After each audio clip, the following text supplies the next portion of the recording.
El tema que vamos a comentar hoy es muy importante. Creo que todos son importantes, pero uno tiene que decir que es muy importante para despertar un poquito el interés. En cuanto les llegue el tema que les acabo de anunciar, estamos en María Visión, soy el padre Santiago Martínez y vamos a hablar de la importancia que tiene la familia para la moral y de cómo la moral se destruye o se va debilitando, propiamente no se puede destruir, se va tergiversando, se va transfigurando, se va no valorando, pretendiendo valorar, a medida que la familia y la moral de la familia se va también deteriorando. Para eso hay que entender lo que hemos repetido muchas veces, pero que nunca se repite lo suficiente. La familia es la célula básica de la sociedad. Es la columna vertebral de la vida social. Y como sabemos, la familia viene del matrimonio. Por lo tanto, un matrimonio que forja una familia es un pilar importantísimo para la vida social. Les voy a poner un ejemplo que acaba de aparecer en la prensa y que refleja hasta qué punto las están conectadas. Ustedes saben que en Europa el decrecimiento de niños es tan violento que prácticamente se pone en peligro incluso la subsistencia de Europa. Si no cambian los europeos y tienen hijos, van a acabar desapareciendo. Vendrán otras culturas, lo que sea, los no. Pues hace unos días veía en la prensa un hecho muy simpático y muy divertido, que refleja un poco la importancia que tiene Gudo desde el punto de vista económico. El hecho más o menos es el siguiente. En una pequeña ciudad, no tan pequeña, pero ciudad de Dinamarca, el gobierno de esa ciudad decidió cerrar las escuelas públicas y las guarderías por la sencilla razón de que ya no había niños. Y si no hay niños, ¿para qué estamos manteniendo unas escuelas que no tienen los niños suficientes pues para que realmente se gaste ese servicio público? Que además se hace, el dinero público sale de los bolsillos privados, no lo olvidemos nunca. Esto es una cosa muy importante. Dinero público, es nuestro dinero, que se le da al gobierno para que lo utilice al servicio del público, no para que se llenen los bolsillos, está muy claro. Pues bien, hubo tal manifestación del pueblo, que el pueblo violentó, forzó a los gobernantes para que mantuvieran las escuelas públicas y las guarderías. Y les exigieron, pero sí, a contratar, ustedes van a procurar tener hijos. Se comprometieron a tener hijos. Eso es de risa. En Dinamarca, a estas alturas, cuando prácticamente todos los niños nacen fuera de matrimonio, pues ese pueblo se convirtió en una unión fuerte y decidieron realmente darse cuenta de que eran importantes los niños, hasta por razones económicas, y el Estado cambió y sostuvo la promesa de mantener las escuelas públicas y las guarderías públicas con la contraindicación para ellos de que tenían que forzarse en tener hijos naturalmente. Bueno, esto lo digo porque una vez más demuestra la importancia que tiene la familia en la sociedad. Otro hecho muy importante que lo voy a decir antes de que se me olvide, y también es una noticia reciente, y también es ahora es una estadística que han hecho la Eurostat, que es un sistema que tiene Europa para hacer estadísticas de diversas cosas. Entonces, se les ocurrió analizar de dónde vienen los niños que hay en Europa. Y los resultados fueron completamente sorprendentes, porque esperaban que iba a haber una enorme cantidad de niños fuera de matrimonio, una cantidad de niños sin parejas, una cantidad de niños incluso adoptados, los que tienen permiso, que son muy pocos, de adoptar niños de uniones sexuales equívocas, como los homosexuales y las lesbianas. La gran sorpresa europea ha sido que la mayoría, concretamente el 87% de los niños, nace de familias estables, y solamente el resto de las parejas, de las en unión libre, etcétera, etcétera, etcétera. ¿Esto qué quiere decir? Esto quiere decir que la familia estable y con hijos presenta los mejores resultados desde la economía del bienestar, pasando por la salud y la felicidad percibida. Y esa mayoría de familias son católicas, son cristianas, etcétera. Es decir, son familias que realmente admiten el sentido cristiano de la familia. Vamos a ver la importancia que esto tiene, como les comento. ¿Por qué? Porque sabemos que, por ejemplo, en México se intenta votar el suicidio, la muerte asistida.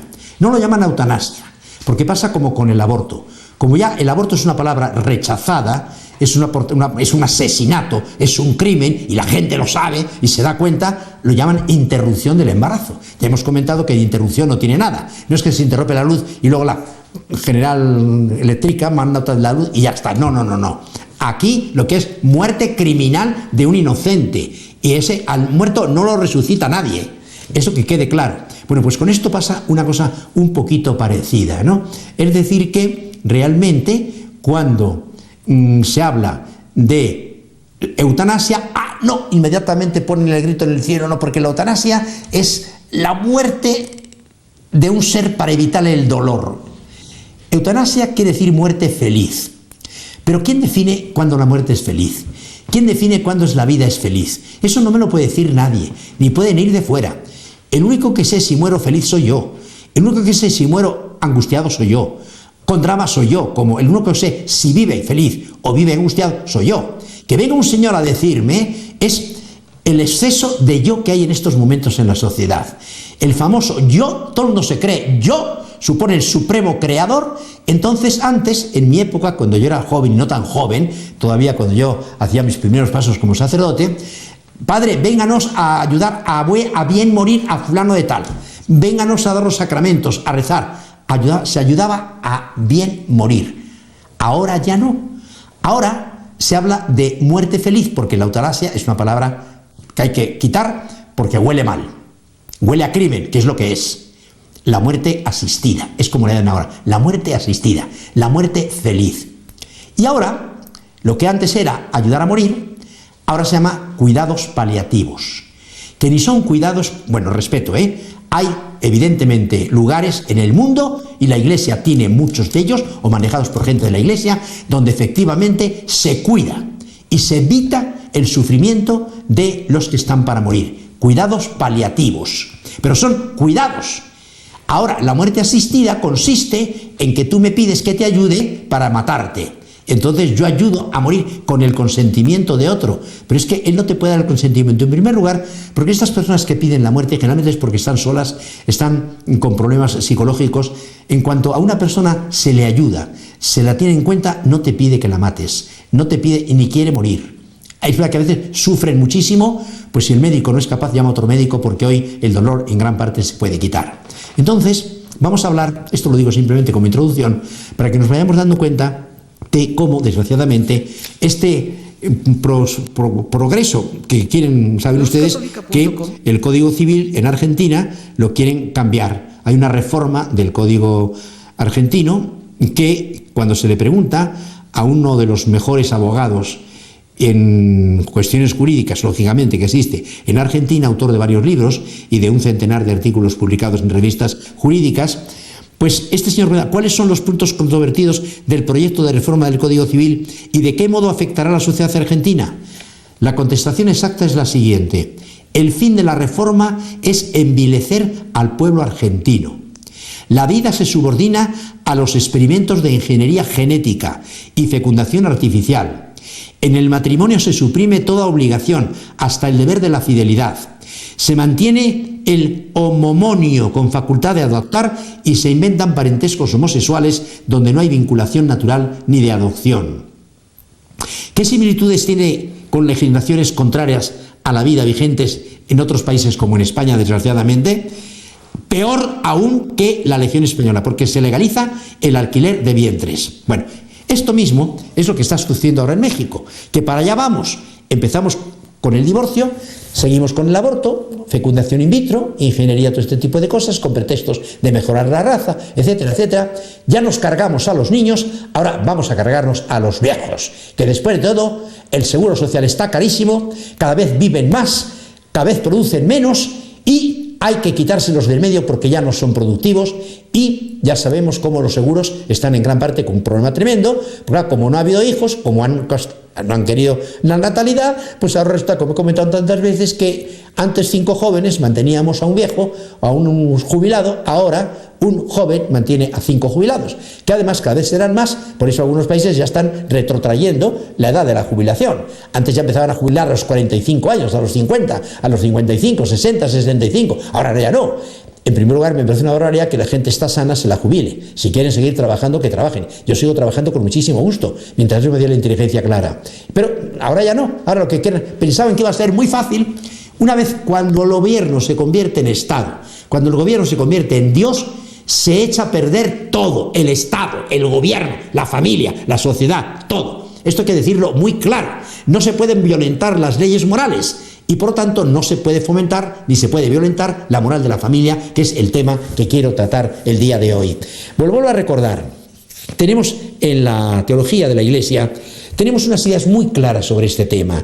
La familia, nos dice Juan Pablo II, es el lugar privilegiado y el santuario donde se desarrolla toda la aventura grande e íntima de cada persona humana irrepetible. La persona es irrepetible, como sabemos muy bien. Uno de los bienes más preciosos de la humanidad. Fundamento de la sociedad. Esencia de la propia existencia. Aristóteles dijo una cosa y era un pagano, pero no era un tonto, como los obreros que los tenemos ahora, no son paganos y además tontos, que eso es más grave. Pues, no digo todos, ya sabemos que siempre hay en todas partes, hay gente muy sana y muy buena y muy todo, pero vamos, desde luego el panorama que vemos hoy, no me refiero a México, me refiero a cualquier país, incluido el de España, por supuesto. Cuando vemos un poco lo que dicen los políticos, te quedas asombrado de las estupideces que dicen. Es que no han leído a Platón, ni han leído a Aristóteles, por supuesto no conocen ni por el forro los padres de la Iglesia, Santo Tomás ni les suena, cree que es una persona congelada por ahí, cosas de este tipo, claro. Cuando se llega a estos extremos de ignorancia, la ignorancia es peligrosísima. La ignorancia puede ser más peligrosa que un criminal, casi me te decía que un criminal peronato, casi. ¿Por qué? Porque un criminal pues comete un crimen y ya. Estos señores dan una ley que es criminal y acaban. ¿Cuántos muertos van de aborto? ¿Cuántos van de ingeniería genética? Tenemos los datos, mucho más que en las guerras mundiales. ¿Y quién se queja? ¿A quién han metido en la cárcel? A nadie. En Europa están metiendo en la cárcel, en Japón también, en México díganme a quién. A ver qué político conocen ustedes que esté en la cárcel. Pero en fin, vamos a dejar esto porque no es el tema. El tema es la enorme importancia que tiene el hogar para la familia y por tanto la familia para la persona y por tanto la persona para la sociedad. La familia es una institución natural en la que se nace, se vive y se muere como persona. Es la única institución en la que uno vive, nace y muere como persona. Ahora ni nace, ni vive, ni muere como persona porque ya no hay familia o porque se está destruyendo la familia. Y estamos haciendo todo lo posible en contra de la experiencia, en contra de lo que nos dice la naturaleza. En vez de proteger la familia, va uno y se la carga. ¿Qué es lo que están haciendo nuestros gobernantes con el divorcio, con todo este tipo de cosas que hemos inventado ahora? Progenitor A, progenitor B. ¿Pero a quién se le ocurre semejante barbaridad, semejante estupidez a nuestros políticos? No digo a todos, a los que han escrito la ley o la quieren poner en la ley. En definitiva, bastaría simplemente pensar la larga permanencia de Jesús en el hogar de Nazaret, junto a María, junto a José, nos dan la medida de la importancia que tiene la familia. Jesucristo ha querido tener una madre, y Jesucristo ha querido tener un padre, y ha querido vivir en familia, y tener parentescos, porque la familia es la base de la sociedad. De hecho, la familia es la escuela donde tú y yo hemos aprendido, de pequeños y de no tan pequeños, a ejercitar las virtudes imprescindibles de la convivencia. ¿Por qué? Porque en el hogar se da cita el cariño, el amor al servicio, a los demás, el sacrificio, la paciencia, el orden, el trabajo, la lealtad, la sinceridad. Se nos enseña a no mentir y a no meternos el dedo en la nariz. Se nos enseñan las cosas más elementales de la vida. Cuando esto no se aprende en casa, es muy difícil aprenderlo en la calle. Y tú y yo sabemos que hay muchos niños de la calle, muchísimos niños de la calle. ¿Por qué hay niños de la calle? Porque no hay padres en la casa. Y claro, si no hay matrimonio, no hay familia.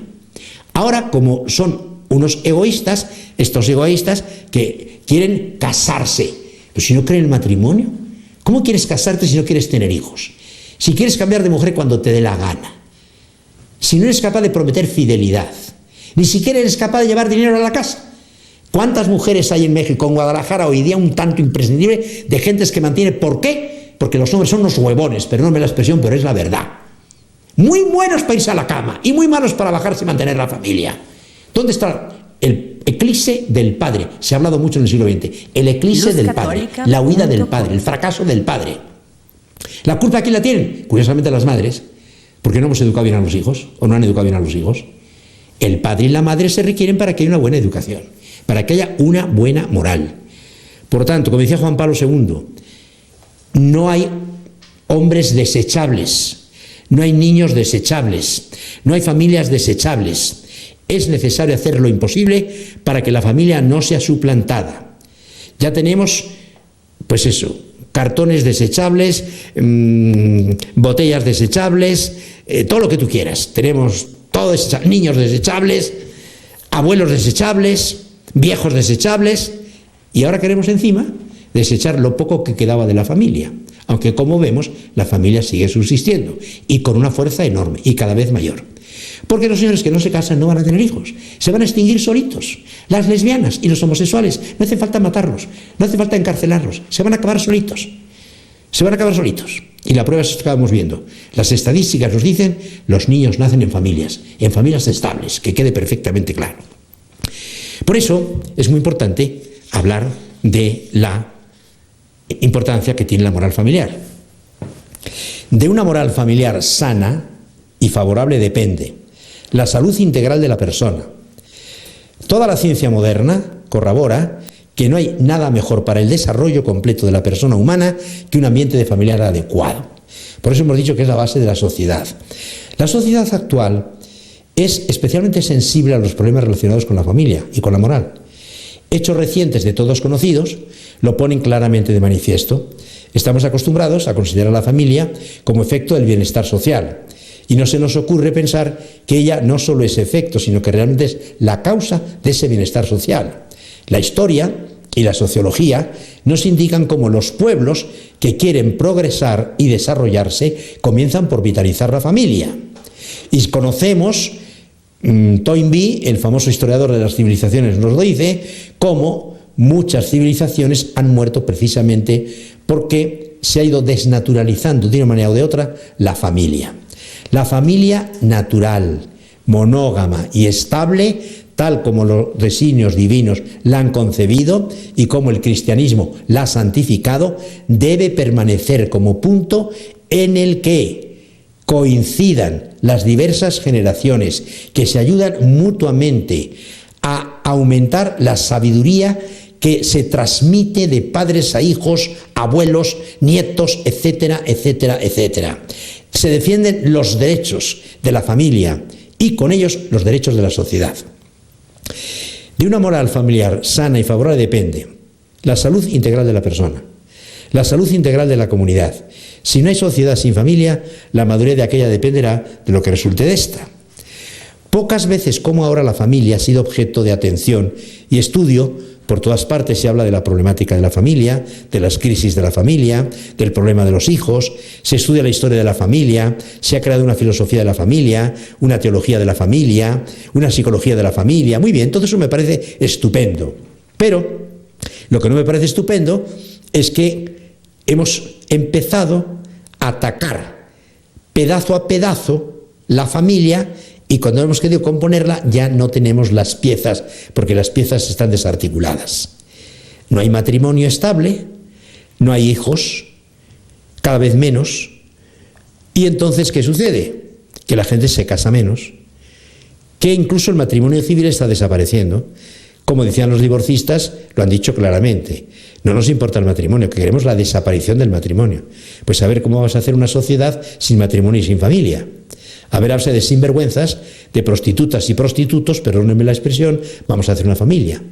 A ver si va a educar el Seguro Social, o va a educar Manamés. No seamos imbéciles, no seamos tontos, pongamos los pies en la realidad.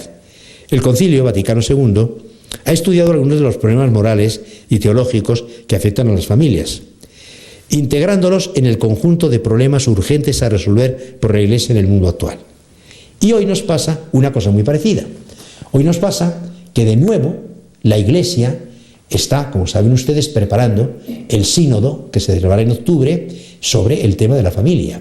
No se trata de ver cosas que hay que arreglar de la familia. No, el problema no es los desarreglos de la familia. El problema es qué hacemos para mejorar, para que la familia vuelva a ser lo que ha sido siempre, con todas las dificultades y con todos los inconvenientes que tú quieras. Entonces, esto es muy importante tenerlo en cuenta. Vamos a ver algunos puntos que me parece que son importantes. Primero, atención a las transformaciones de la familia. Es evidente que hay problemas sociales. Por ejemplo, el proceso de crecimiento demográfico. Se ha existido tanto en esto que han asustado a los hombres y mujeres, que además, por las nuevas técnicas, cada vez se casan más tarde. Antiguamente era muy fácil, muchachas que se casaban a los 15, a los 16 años, morían de 30 a 35 después de haber dado 9 hijos. Si te pones a ver los casos de los reyes, simplemente estaba leyendo la biografía hace unos días de el que fue el tercer prefecto de los jesuitas, el famoso conde, marqués, príncipe de tantas cosas, un ayudante amigo de Carlos V, amigo de Felipe II, íntimos de Carlos V y también este hombre, después de tener 9 hijos con su esposa, 9 hijos, se retira para ser jesuita. Y adquirió un prestigio y fue estupendo para los jesuitas. Se extendieron enormemente porque era un hombre muy preparado, muy ligado en la sociedad, muy conocido, el asombro de Europa, un hombre que tenía un poder impresionante desde el punto de vista político y que sin embargo lo deja todo y se hace monje, se hace religioso. Pero después de tener 9 hijos, cuando se le muere la mujer, había que pedir permiso en aquella época al Papa y a la dispensa al rey, y en la anuencia de estos se hace religioso. Esto es importante verlo porque, por una parte, para nuestra época, tan movida por la cosa política y por la cosa económica, pues nos hace entender un poco, nos hace entender la enorme importancia que tiene el que no descuidemos estos puntos básicos, como digo, la moral social de la que seguiremos en unos momentos hablando. Pueden ustedes, como les digo, vamos a hacer un pequeño espacio, les aconsejo que manden indicaciones, telefonazos, lo que quieran, mails, para que yo me pueda enterar de cómo están acogiendo lo que yo les voy diciendo y también para que pueda, de acuerdo con las necesidades que yo vaya viendo, orientando los temas que vamos a ir tocando. Continuamos en unos momentos, sigan con nosotros en María Visión.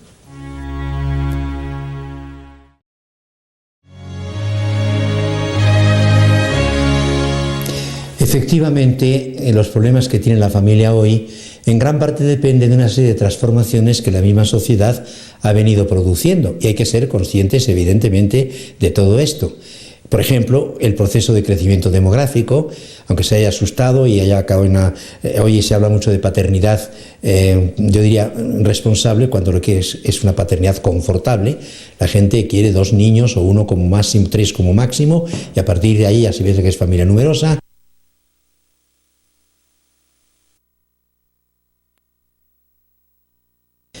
Comentábamos que en la moral social, pues no cabe ninguna duda que ha habido unas transformaciones sociales que la familia ha notado, no han sido en vano. Y por lo tanto hay que poner atención a cuáles son esas transformaciones que han infundido en una, no voy a decir refundición de la familia, pero que al menos no han afectado y que un poquito como que le han movido el punto de apoyo. El primero es ese proceso de crecimiento demográfico, que ha creado una serie de problemas de moral familiar que luego tienden a difundirse en la moral práctica de cada viviente, de cada uno de nosotros, ¿no? Se ha agudizado el proceso de la que no quiere tener hijos, la que quiere tener sí 1, 2, 3 hijos como mucho, las familias numerosas pues son muy pocas, van en decadencia y por otra parte, no se confunde, o muchas veces se confunde, no se distingue suficientemente lo que es la paternidad confortable de la paternidad responsable. La Iglesia siempre ha sido partidaria de una paternidad responsable. Hay que tener todos los hijos que se puedan procrear y educar. Han entendido muy mal lo que dijo el Papa, que lo dijo con mucho sentido de ese, porque la gente lo decía por ahí, no hay que tener, nunca ha sido católico tener hijos como conejos. Los conejos no saben los hijos que tienen. Los hombres tenemos que saber los hijos que tenemos, por qué y para qué los tenemos. Eso es muy importante. Luego, por junto a eso, el fenómeno de la industrialización, ¿no? El trabajo de la mujer casada. Hay un número impresionante de señoras que ya trabajan en las casas, fuera de las casas, y claro, se mezclan 2 trabajos. Eso también impide que haya una atención personalísima como era antes, que una mujer pues vivía para los hijos durante muchos años, prácticamente hasta los 40, y ya cuando terminaba la procreación, pues quedaban todavía muchos años para disfrutar los hijos y para disfrutar también los nietos, ¿no? Hoy, además, hay un problema de migración tremendo, de movilidad extraordinaria, con el consiguiente desarraigo de los matrimonios y de las familias. La nueva conciencia que tenemos hoy, gracias a Dios, de la dignidad de la mujer. Hay un feminismo falso, como ya hemos hablado de él, y hay un feminismo verdadero. Todo lo que sea promover la dignidad de la mujer, los derechos de la mujer, que son los mismos de los del hombre, los 30 derechos humanos, estamos completamente de acuerdo. Ahora, convertir a la mujer en combatiente del marido, al marido en un de capataz de la mujer, todo este tipo de cosas, como si la mujer no pudiera valer por ella misma, la mujer totalmente dependiente del marido, este tipo de cosas que a veces se ven todavía por ahí, hacen mucho daño a la nueva moral, ¿no? Entonces, hay que ver, hay nuevos problemas morales, relaciones entre el trabajo doméstico y el extradoméstico, la organización de acuerdo con nuevas circunstancias de la vida familiar y social, el mismo problema de la educación de los hijos y también, ¿por qué lo vamos a negar?, el nuevo concepto de la vida sexual. Está muy deformado porque, pues yo lo veo en mis alumnos, cuando a veces hablo de este tema, por ejemplo, hace unos días me decía uno, padre, convénzase, los hombres cuando decimos amor queremos sexo. Las mujeres cuando dicen sexo lo que quieren es amor. Bueno, pues esto es una idea totalmente equivocada. El amor y el sexo tienen que ir unidos. Separar amor del sexo es convertir la unión humana en una unión animal. Recordemos lo que dijo un famoso escritor no católico, me parece que sueco, noruego, en un libro estupendo sobre el amor del siglo pasado, de finales de la segunda parte del siglo pasado. Una unión puramente física es esencialmente demoníaca. Entonces esto hay que tener un poquito de cuidado, porque no es aquí ahora el tema, ya tocaremos el tema en otro momento, pero de momento va por ahí, ¿no? Y claro, ahora resulta que la vida sexual busca nada más el placer. Se divorcia, que es una de las fracturas gravísimas, en palabras del Papa Benedicto XVI, una fractura gravísima entre la fecundación y la vida sexual. Una división, una separación, una fractura, un divorcio entre sexo sí, hijos no. Sexo sí, amor no. No, eso amor es muy poco, ¿no? O amor puramente físico, lo cual evidentemente es enemigo porque la persona no es física solamente, es somática, sí, pero psíquica también y además espiritual. Entonces, por eso este autor tenía toda la razón del mundo cuando decía una unión puramente física es una unión esencialmente demoníaca, eso es obra del demonio. Bueno, pues esto pasa ahora. La gente cree que la vida consigue, tengo derecho a placer, se busca el placer y claro, no lo encuentran. Porque el placer, como no va el espíritu acompañando, resulta que no hay esa unidad sustancial maravillosa de cuerpo y alma a la hora de realizar unas acciones tan estupendas y queridas por Dios como son las de la fecundación humanamente concebida.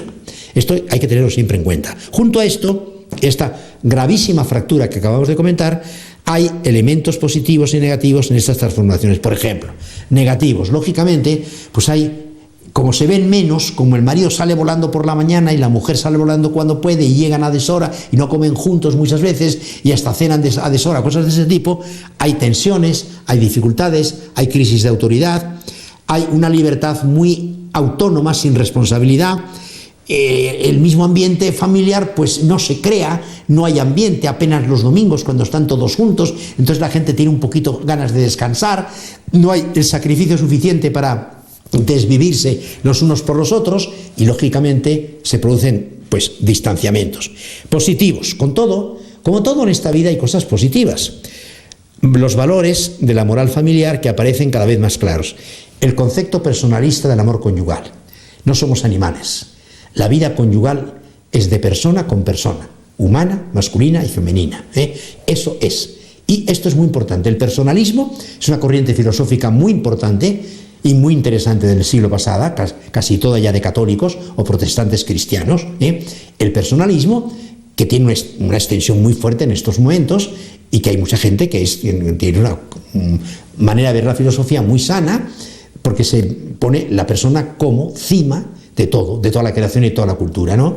Ya Santo Tomás decía que persona es lo que de más dignidad existe en la naturaleza. No hay nada en la naturaleza superior a la persona. Por tanto, todo en esta vida, la ciencia, la filosofía, la física, la química, la medicina, todo es para la persona. ¿Por qué? Porque la persona es el supremo ser en la naturaleza, ¿no? Lo que más dignidad existe en la naturaleza, lo que tiene más dignidad en la naturaleza, la persona. Por eso el yo es absolutamente propio. Hay muchas personas, pero cada una es única. El yo de la persona es único. Esto es muy importante tenerlo. Entonces, ¿Cuáles son los obstáculos? Antes se me olvida, al hablar de esto, es muy importante decir que ese concepto personalista ha llevado a una cosa muy importante, a ver el matrimonio como una vocación. No solamente ser religioso, o ser monja, o ser militar. Es una vocación el matrimonio. Y una vocación, como lo veremos, ya lo hemos visto más, a la santidad. Algún día hablaremos un poquito más de fondo de esto, ¿no? Entonces, hoy se entiende, dos personas que se casan son dos personas que se unen para forjar una unión maravillosa que es la familia, a través de un amor personalísimo que se manifiesta precisamente en la conyugalidad. Tenía mucha razón el Papa, cuando alguien se escandalizó, el Papa Juan Pablo II, cuando dijo que el hombre era un ser esponsalicio. Es verdad, el hombre es un ser esponsalicio. Jesucristo es el esposo de la Iglesia, como Dios del Antiguo Testamento era el esposo de la alianza, del pueblo de la alianza. Esto es una realidad muy bonita. Los obstáculos para la moral familiar del hombre de hoy, pues los ha señalado el mismo Concilio Vaticano II. Por ejemplo, la dignidad de esta institución no brilla, dice el Concilio Vaticano II, con el mismo esplendor en todas partes, puesto que está oscurecido por la poligamia. No nos engañemos. ¿Qué es el matrimonio civil? El mal llamado que hacemos, que no es matrimonio. El civil no es matrimonio. Es como dijo Benito Juárez, ya lo saben, no lo voy a volver a repetir, para que no se escandalicen, contrato de burdel, por si se quieren escandalizar. ¿Esa es la realidad? Bueno, pues el matrimonio verdadero es precisamente de tipo completamente personal y de tipo vocacional. El hombre tiene una vocación esponsalicia. Yo también. Yo siempre me siento, ¿por qué me llaman padre? Todo el mundo me llama padre. No tengo hijos físicos, pero tengo muchísimos hijos espirituales. Y las monjas igual. Entonces esto hay que tenerlo en cuenta, ¿no? Entonces, dice el Papa, bueno, dice el Concilio Vaticano II, la epidemia del divorcio, lo llama epidemia del divorcio. Cuando yo llegué a México, de cada 10 matrimonios se divorciaba uno. Ahora prácticamente estamos a 7, casi de 3, o de 10. Una pena, pero así está, ¿no? El divorcio, el amor libre, el egoísmo, el hedonismo, los usos ilícitos contra la generación. Si nos atenemos a las estadísticas recientes, la poligamia avanza, los divorcios aumentan, la prensa, radio y televisión lo que hacen es destrozar la familia y no hablan para nada de la familia. En cambio alaban continuamente a las fulanitas, a los menganitos que andan por ahí con la nueva, como dicen a veces, la nueva pareja. Cambian de pareja cada 2 años, cada 3 años, cada 4 años. Claro, pues no hay amor. Y tampoco hay sexo, porque el sexo sin amor queda oscurecido y rebajado a nivel de animal. Esa es la realidad. Entonces, mucho cuidado con este tipo de cosas. Las costumbres inmorales, el aborto, la pornografía infantil, la delincuencia infantil, las costumbres inmorales. Antes los modistos vestían a la mujer, ahora las desvisten. Yo pensé que siempre el modisto era para vestir a la mujer, ahora no. Vayan ustedes a ver los Óscares, vayan ustedes a ver todo este tipo de cosas y nos damos cuenta de cómo el caso es desnudar a la mujer lo más posible, lo más posible. Y cuando no desnuda la espalda, bueno, ¿para qué nos vamos a meter en, lo saben ustedes también como yo, basta con abrir los ojos para darse cuenta. Y además, el tipo ambiental, la publicidad de todo género, el cine, el teatro, literatura, novela. Hay buenas novelas, hay buena literatura, pero 1 frente a 10. Ese es el problema. Y claro, generalmente la prensa lo que hace es, vean ustedes lo que ha pasado con 54 caras Grey, o como se quiera llamar esa porquería de libro y esa porquería de película. Bueno, millones de gente se han ido a ver. Los católicos también, porque somos tontitos en muchas ocasiones. Y la publicidad nos gana, y como parece que hay que estar al día, sabiendo todo, y no sabemos nada de lo fundamental. Los que más saben hoy son los que saben menos. No saben nada de lo que es esencial, pero conocen todas las estupideces. Las veces que se ha casado fulanito, los duelos que ha marcado menganito, etcétera, etcétera, etcétera. Con todos los respetos míos para el fútbol, ¿eh? Entonces, vamos a ir terminando, y quiero advertir precisamente de esto, que hay problemas de tipo ambiental, de tipo personal. De tipo personal, el hombre convertido en Dios. Ya no existe Dios. A Dios lo hemos matado entre todo. Lo hemos tirado al cacharro de las desperdicias. Ahora cada quien se siente a Dios. Cada quien es un poco Nietzsche, Sartre. Sartre, Nietzsche. Si Dios existe, yo soy Dios. Entonces, claro, con esa mentalidad, todo trata y busca la satisfacción personal. No la del otro, la personal. Y claro, ¿qué pasa? Nos vamos convirtiendo en unos egoístas de primera división. Eso es lo que somos hoy. Un egoísmo, el yoísmo. Es la bendición, la maldición del yo convertido en Dios, en vez de convertido en ser para uno. Y el hedonismo, el de tipo moral, los suicidios contra la natalidad, de tipo sociológico, el problema económico, la prostitución infantil que hemos visto. Es decir, que realmente hemos llegado a una situación donde la pobre familia se encuentra con que internamente y externamente está rodeada de diablos encargados de convertirla realmente y de destrozarla y de anularla para favorecer el yo supremo que se destroza a sí mismo precisamente porque ya no tiene la subordinación que como criatura tiene que tener con relación a Dios.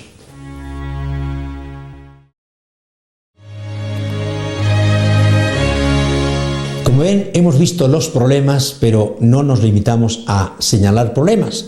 Vamos ahora a indicar cuáles pueden ser las soluciones.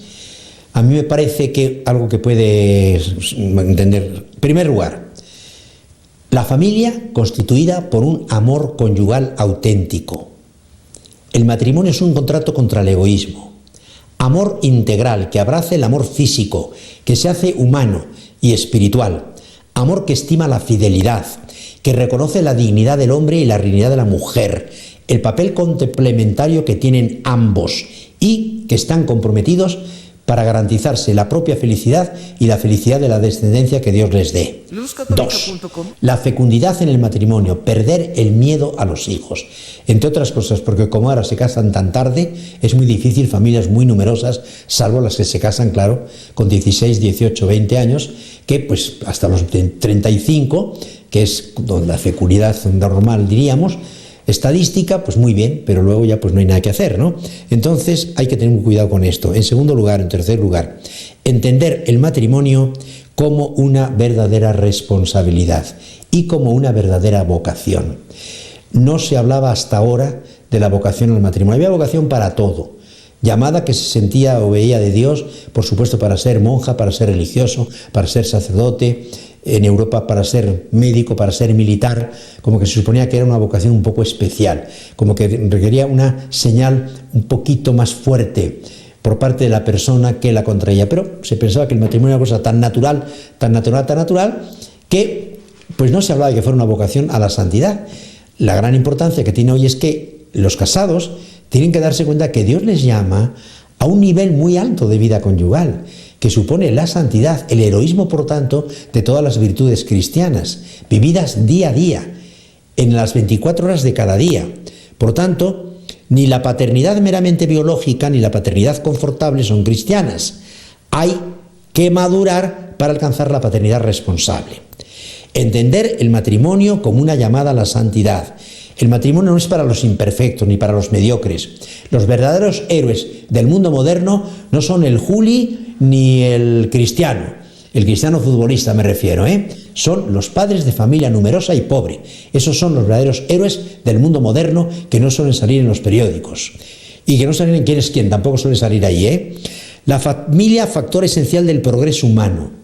El desarrollo es una exigencia de la naturaleza humana y un mandato divino. Creced y multiplicaos. Ni crecimiento sin multiplicación, ni multiplicación sin crecimiento. Esto es muy importante. El desarrollo debe ser integral y encaminarse a la promoción de la verdadera dignidad de los cónyuges y de la humana dignidad de los hijos. Se requiere para ello padres.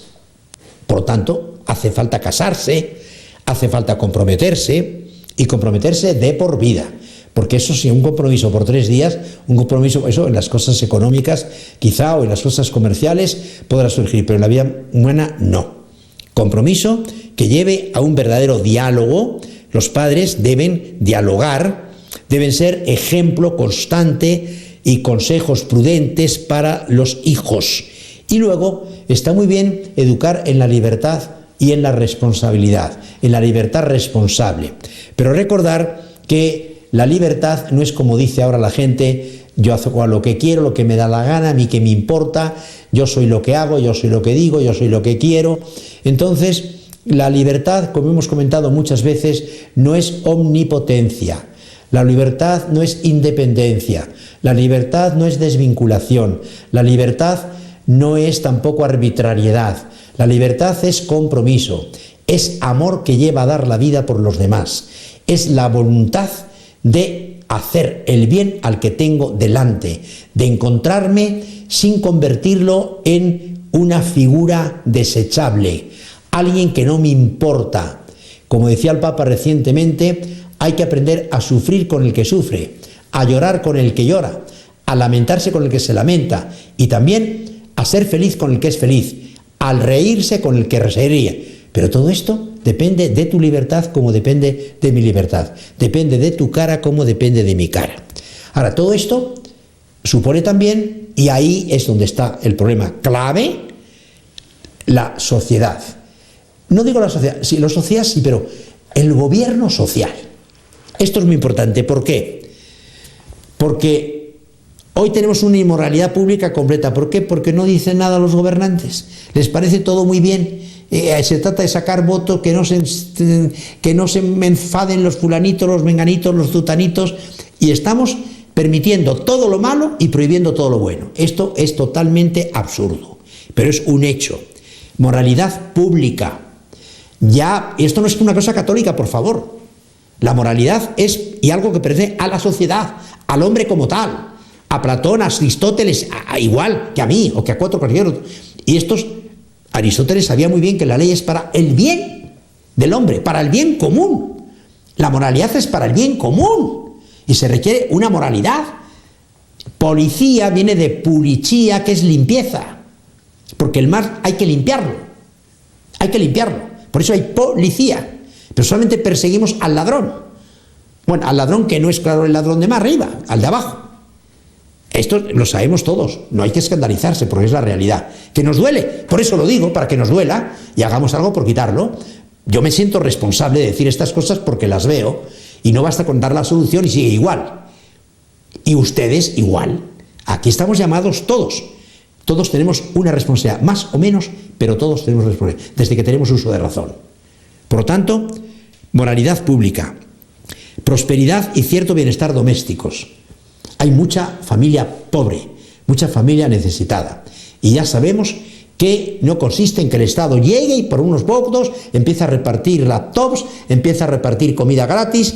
Ya vimos lo que ha pasado en África. Gratis no se consigue nada. Regalando el dinero no se consigue nada. Enseñando a trabajar y exigiendo trabajar y educando es como se consigue todo. Por tanto, es un problema de educación. Por eso estaba hablando de que es necesaria la moralidad para educar en la moralidad a las personas y que tengamos una moral que se siente libremente responsable de una moralidad pública que permite andar por la calle sin que ver excesos y sin ver unos cuadros de repente impresionantes, unas actitudes, claro, la gente ya anda besándose, no se acuesta en la calle porque les da pena, pero ya no les da pena nada. Entonces, por favor, esto hay que cuidarlo. Andar desnudos no somos Pithecanthropus. Por favor. Hasta a los monos les ha crecido el pelo, porque no tienen vestimenta. A nosotros nos ha caído el pelo, por eso nos vestimos. Derecho de los padres a educar a sus hijos. Hay una ley que se acaba de frenar en México. Querían quitar la libertad de los padres. ¿Por qué? Porque el Estado quiere educar sexualmente. ¿A qué hijos si tú no los tienes? No puedes educar ni a tu perro. El gobierno se sentía... Acaban de frenarla en el Parlamento alemán, de aquí de México. Pero ahí van. Hay gente que quiere ellos. ¿Pero quiénes son ellos? ¿Quién los elige? Los eligen ellos, porque el pueblo no los elige. Y si los eliges, porque no tienen otra manera de elegirlos. Porque eso de democracia sale en los periódicos todos los días. No hay democracia. No tenemos democracia. Son unos señores, los de siempre, que van cambiando, llenándose los bolsillos. El pueblo sigue igual. Con unas promesas generalmente incumplidas. Vean los periódicos. No estoy diciendo nada que escandalice. Es la realidad. Derecho de los padres a educar a sus hijos. Los hijos podrán nacer en el seguro social, pero no son del seguro social. Colaboración de todos. Sacerdotes, médicos, sociólogos, psicólogos, para ayudar a los jóvenes y a los esposos sacar adelante la sociedad. Y por último, para acabar, preparación de los jóvenes que desean contraer matrimonio, porque el matrimonio no se improvisa. Alguna de las charlas será sobre preparación al matrimonio, porque también uno de los problemas que tenemos hoy es precisamente que como no se prepara o se la prepara muy superficialmente a la gente, pues entonces ¿qué pasa? Pues lo que pasa es que la gente llega al matrimonio y no sabe lo que es el matrimonio. El marido no sabe cuáles son los derechos del marido, la mujer no sabe cuáles son los derechos de la mujer, los hijos no saben cuántos. No sabemos cuáles son los derechos humanos. Hablamos de los derechos humanos, pregunta por ahí a ver si hay alguien que sepa cuáles son los derechos humanos. A ver cuántos te dice. No sabe que son ni 30, ni 25, ni 40, son 30 los derechos humanos. Luego ha habido más, porque se van a decir, pero los fundamentales son los 30. Y no se cumplen los 30 y están, para despistarnos, van a dar derechos de los niños, derechos de no sé qué, derechos de los animales, derechos de los calvos, derechos, vamos a acabar derechos de los perros, derechos de los gatos. No nos dejemos con tarugadas. El único que tiene derecho es el hombre, porque Dios se lo ha dado.